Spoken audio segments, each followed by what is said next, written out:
Hello friends, welcome to Lucky Reddy stories. Please story విన్న తర్వాత like, comment, share and subscribe చేసుకోవటం మాత్రం మర్చిపోవద్దు. రుద్రనేత్రుడు స్టోరీ మొదటి భాగం నుండి వినాలి అనుకుంటున్నారా? అయితే నా ప్రొఫైల్లో ప్లేలిస్ట్లో ఉంటుంది, వినండి. ఇక స్టోరీలోనికి వెళ్ళిపోదాం.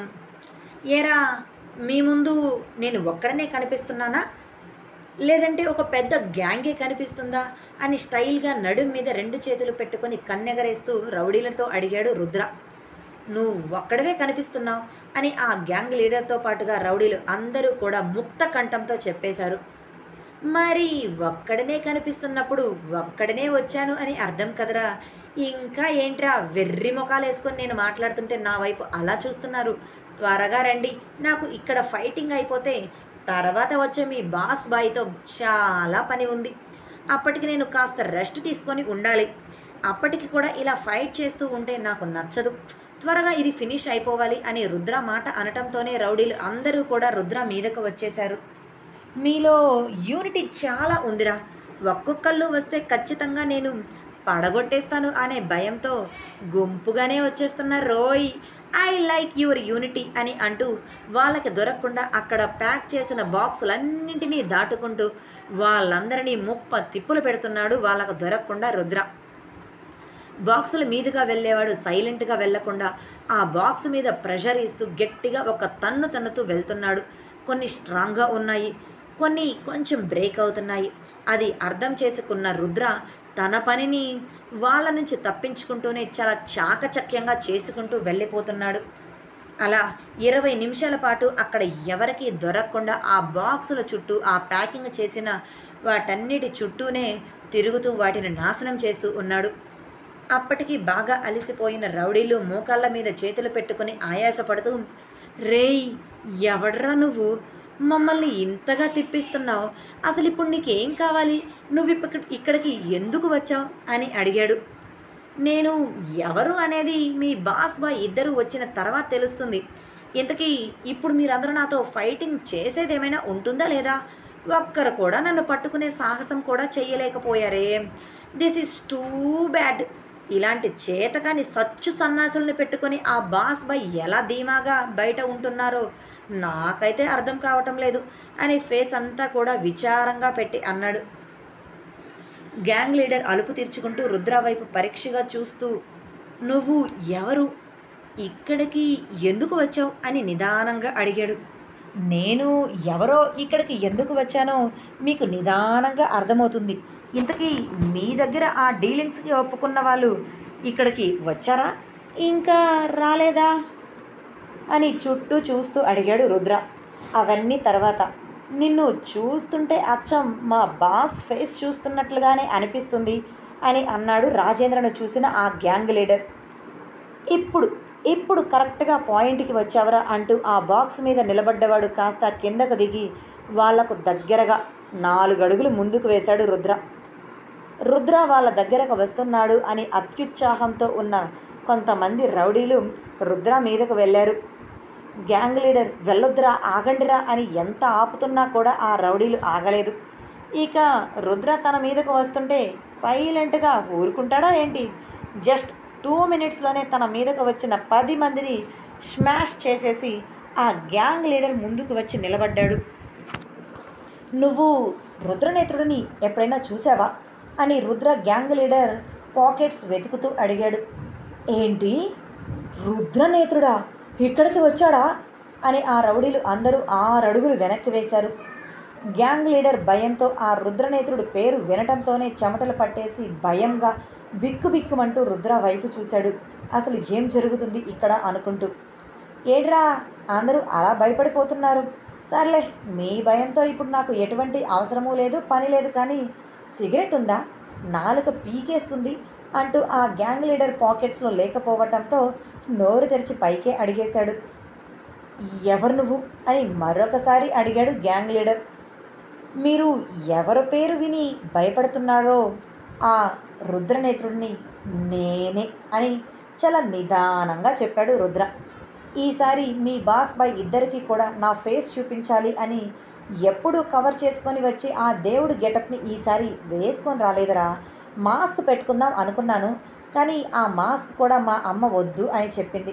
అందుకే ఇదిగో ఇలా నా ఒరిజినల్ ఫేస్ మీ అందరికీ చూపించాల్సి వస్తుంది అని సింపుల్గా ఒక రౌడీ పాకెట్లో నుంచి సిగరెట్ తీసుకొని వెలిగించుకుంటూ అన్నాడు.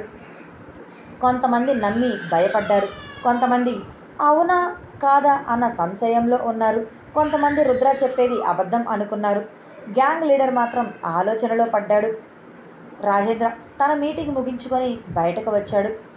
బయట కారులో వెయిట్ చేస్తూ ఉన్న రాహుల్ రాజేంద్ర బయటకు రావటం చూసి రాజేంద్రకు ఎదురు వెళ్ళి, ఏంటి రాజేంద్ర, ఈ మీటింగ్ ఏంటి ఇంతసేపు జరిగింది? నార్మల్గా అయితే మీటింగ్ ఇంతసేపు జరగదు కదా అని అసహనంగా అడిగాడు. ఏం చేయమంటావు, మొన్నటి వరకు నా నుంచి తప్పించుకుని వెళ్ళిన వాళ్ళందరూ ఇప్పుడు నా కాళ్ళ దగ్గరకు వచ్చేశారు. నేనే ఇప్పుడు హై లెవెల్లో ఉన్నాను కదా, అది కూడా నా కొడుకు పుణ్యమా అంటూ మరలా వాళ్ళందరూ ఎక్కడ నా నుంచి నా గురించి నిజం తెలిసి వెళ్ళిపోతారు అని వాళ్ళని నా దగ్గరే ఉండే విధంగా లాక్ చేసుకుంటున్నాను. ఇవన్నీ తప్పదు కదా, అలానే కొన్ని ఫార్మాట్స్ జరుగుతున్నాయి, అవన్నీ నీకు చెప్పేవి కాదులే, చెప్పినా నీకు అర్థం కావలే అని అన్నాడు రాజేంద్ర. సర్లే, ఈ రాజకీయాలు ఇవన్నీ నాకెందుకు, ఇంతకీ ఆ డీలింగ్ ఈరోజు సక్సెస్ఫుల్ అవుతుంది కదా అని ఆశ, మనసులో అనుమానం రెండు కళ్ళల్లో నింపుకొని రాజేంద్రను అడిగాడు రాహుల్. జరుగుతుంది, జరిగి తీరాలి అని కసిగా అన్నాడు రాజేంద్ర. అలా ఇద్దరూ కూడా ఒకే కారులో కూర్చున్నారు. సురేష్ ఆ కారుని డ్రైవింగ్ చేస్తూ ఉన్నాడు. రాజేంద్ర, రుద్రనేత్రుడు ఈరోజు కనబడతావని దాక్షాయిని అన్నది, అంటే ఇప్పుడు ఈరోజు మా డీలింగ్ జరగదా జరుగుతుందా అని ఆలోచిస్తూ సీట్లో వెనక్కి వాలి కళ్ళు మూసుకున్నాడు. రాహుల్ మాత్రం డీలింగ్ సక్సెస్ఫుల్గా జరిగితే ఆ డీలింగ్స్ అన్నీ మానేసి నా కూతురు కోసం ఒక హాస్పిటల్ కట్టించి అందులో వచ్చే మనీతో నేను హ్యాపీగా బ్రతికేయచ్చు అని మనసులో అనుకుంటూ, సురేష్ నువ్వేమనుకుంటున్నావు, ఇప్పుడు మనం వెళ్తున్న ఈ డీలింగ్ జరుగుతుంది అనుకుంటున్నావా, లేకపోతే డీలింగ్ జరగదు ఎప్పటిలా రుద్రనేత్రుడు వచ్చి నాశనం చేస్తాడు అని అనుకుంటున్నావా అని అడిగాడు రాహుల్. ఏమో సార్, నాకేం తెలుస్తుంది, నేను ఎలా చెప్పగలను అని అమాయకంగా ఫేస్ పెట్టి అన్నాడు సురేష్. సర్లే, రుద్రనేత్రుడు మన కోసం అక్కడ వెయిట్ చేస్తూ ఉండి ఉంటాడు కదా, ఆ రుద్రనేత్రుడిని మనం ఎదుర్కొంటే ఈ డీలింగ్ సక్సెస్ అవుతుంది అని కళ్ళు తెరిచి అన్నాడు రాజేంద్ర. రుద్రనేత్రుడి పేరు విన్న వెంటనే రాహుల్ భయంతో, నువ్వేం మాట్లాడుతున్నావు రాజేంద్ర, నాకేం అర్థం కావటం లేదు, నువ్వు చెప్పినట్లుగా నిజంగానే అక్కడ రుద్రనేత్రుడు వచ్చాడా, అంటే మన డీలింగ్ ఇప్పుడు జరగదా, ఆగిపోతుందా? ఏమో, అవన్నీ నాకు తెలియదు, దాక్షాయిని చెప్పింది ఖచ్చితంగా రుద్రనేత్రుడు మన డీలింగ్ జరిగే ప్లేస్కి వస్తాడు, మన డీలింగ్ని ఆపేస్తాడు, మన గురించి లోకానికి చాటి చెప్తాడు అని. నిజంగా ఈరోజు రుద్రనేత్రుడు వస్తాడా రాడా అనేది నాకు కూడా క్లారిటీ లేదు, అక్కడికి వెళ్ళిన తర్వాతే నాకు క్లారిటీగా తెలుస్తుంది. నీకు ఈ డీలింగ్ సక్సెస్ కావాలి అనుకుంటే ఆ రుద్రనేత్రుడికి ఎదురు వెళ్ళి నిలిచి ఆ తర్వాత సక్సెస్ ఫెయిల్యూర్ గురించి మాట్లాడు, ఇక అప్పటి వరకు సైలెంట్గా ఉండు అని చెప్పి మరలా కళ్ళు మూసుకున్నాడు రాజేంద్ర. ఆ తర్వాత రాహుల్ రాజేంద్రను ఎంత మాట్లాడించాలి అని ట్రై చేసినా, ఎన్ని మాటలు మాట్లాడుతున్నా రాజేంద్ర నోరు తెరవలేదు. వాళ్ళిద్దరి పరిస్థితి చూస్తుంటే సురేష్కి నవ్వొస్తుంది, కానీ నవ్వితే తన బండారం బయటపడుతుంది అని అతి కష్టం మీద తనకు వస్తున్న నవ్వుని బయటకు రానివ్వకుండా ఉండటానికి పాపం సురేష్ చాలానే కష్టపడ్డాడు. అలా కరెక్ట్గా 1 గంట తర్వాత వాళ్ళ సిటీ అవుట్స్కట్స్కి డీలింగ్ జరుగుతున్న ప్లేస్ దగ్గరకు వెళ్ళిపోయారు. రాహుల్ రుద్రనేత్రుడు ఉన్నాడు అనేసరికి అడుగు ముందుకు వేయటానికి భయపడ్డాడు, కానీ రాజేంద్ర మాత్రం డైరెక్ట్గా లోపలికి వెళ్ళిపోయాడు. రాజేంద్ర వెళుతున్నాడు, ఇక నాకెందుకు భయం, నేనెందుకు భయపడాలి, ఏదైనా ఉంటే రాజేంద్రనే చూసుకుంటాడు కదా అని ధైర్యంగా రాహుల్ కూడా రాజేంద్ర వెనక లోపలికి వెళ్ళాడు. వాళ్ళిద్దరి వెనక చుట్టూ గమనిస్తూ సురేష్ కూడా లోపలికి వెళ్ళాడు. అక్కడ ఉన్న దృశ్యం చూసి రాజేంద్ర కళ్ళు పెద్దవి చేశాడు. వెనక వచ్చిన రాహుల్ ఏం జరుగుతుంది ఇక్కడ అని అయోమయంగా అనుకున్నాడు. ఇంతకీ వాళ్ళు ఏం చూశారు, అక్కడ ఏం జరుగుతుంది తెలిస్తే మీరు కామెంట్ రూపంలో తెలియజేయండి. రాజేంద్ర అక్కడ రుద్రని చూసి రుద్రనేత్రుడు తన కొడుకు అని అనుకున్నాడా, లేదంటే వేరే ఏమైనా జరిగిందా? రాజేంద్ర అక్కడ ఉన్న రౌడీలందరూ గుండ్రంగా కూర్చొని ఏదో విందు భోజనం తింటున్నట్లుగా తింటూ ఉన్నారు. పక్కన ఉన్న సరుకుని ఏమాత్రం కేరు చేయటం లేదు. వాళ్ళ పనిలో వాళ్ళు ఉన్నారు. ఏదో పెళ్ళికి వస్తే భోజనాలు తింటున్నట్లే అందరూ సరదాగా కబుర్లు చెప్పుకొని నవ్వుకుంటూ తింటూ ఉండటం చూసి రాజేంద్ర ఆశ్చర్యపోయాడు. తన కళ్ళని తానే నమ్మలేకపోయాడు. అలా చుట్టూ తన చూపుని సాధించాడు. ఎవరు కొత్త వాళ్ళు ఉన్నట్లు తనకు కనిపించడం లేదు. అందరూ తన రౌడీలే ఉన్నారు. రాజేంద్ర అదే ఆలోచనలో ఉండగానే పక్కన ఉన్న రాహుల్, ఏం చేస్తున్నారా ఇక్కడ అని గట్టిగా అరిచాడు. ఏదో ఫైటింగ్ సీన్ ఉండి ఉంటుంది. రుద్ర అందరినీ చితక్కొట్టి ఉంటాడేమో.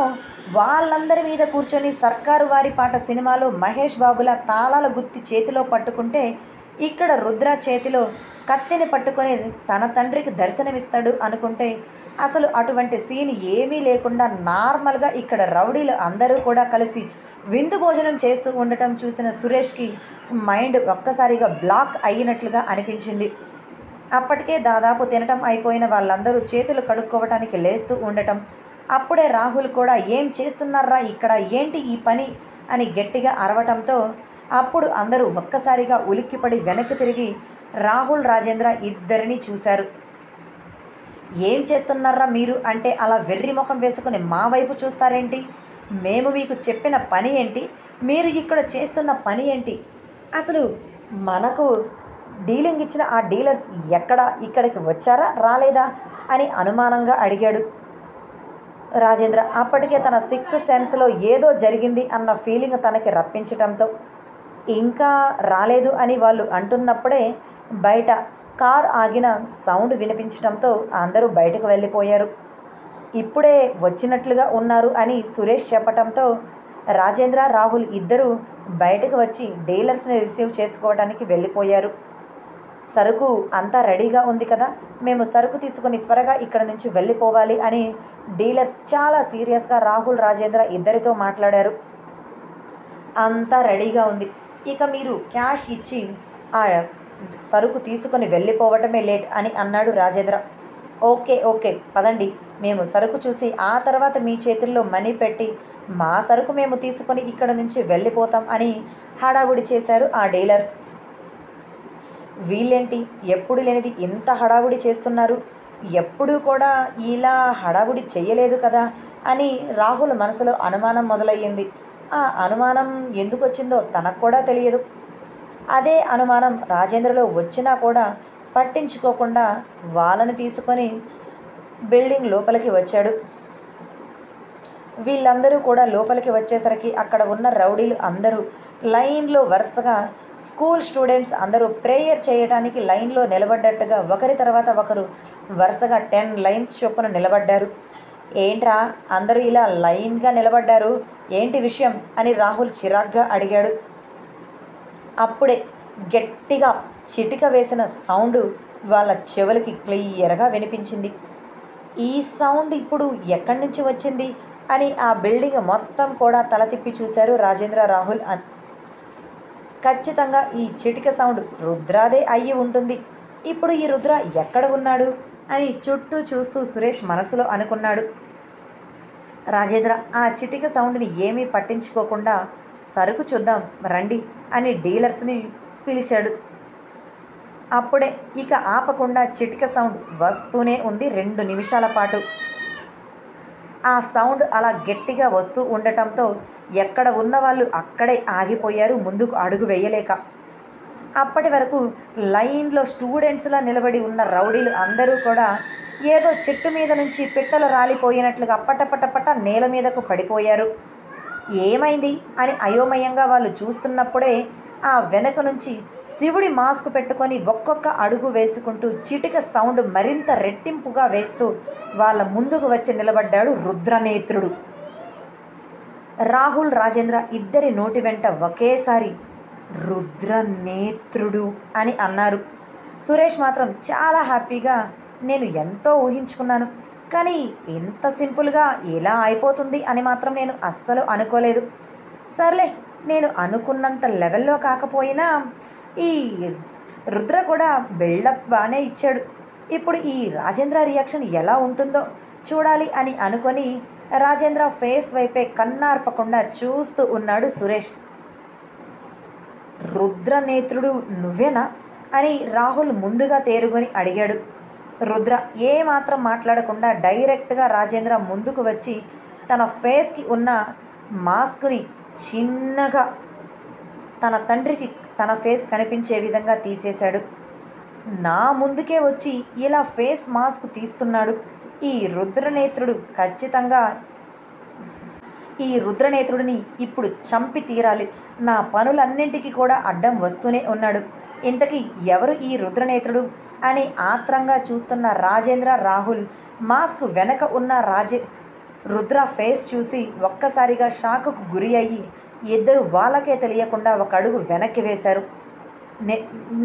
నేను చూస్తున్నది నిజమేనా అని నమ్మలేక ఆశ్చర్యంతో కళ్ళు పెద్దవి చేశాడు రాజేంద్ర. పెద్ద పెద్ద ఫైటింగ్ జరుగుతుంది, గొడవలు కేకలు వినిపిస్తాయి అనుకుంటే అసలు అటువంటి కేకలు గొడవలు ఏమీ వినిపించడం లేదేంటి అని అనుమానంగా కార్తీక్ వెనక ఉన్న ఎంట్రన్స్ నుంచి లోపలికి వచ్చేశాడు. రాజేంద్ర వాళ్ళు లోపలికి వచ్చారు అని తెలిసి కరెక్ట్గా అప్పుడే రుద్ర తన ఫేస్కి ఉన్న మాస్క్ తీయటం, రాజేంద్ర షాక్ అయ్యి అలా స్తంభించిపోవటం చూసి తను కూడా అలా వాళ్ళని చూస్తూ ఉన్నాడు.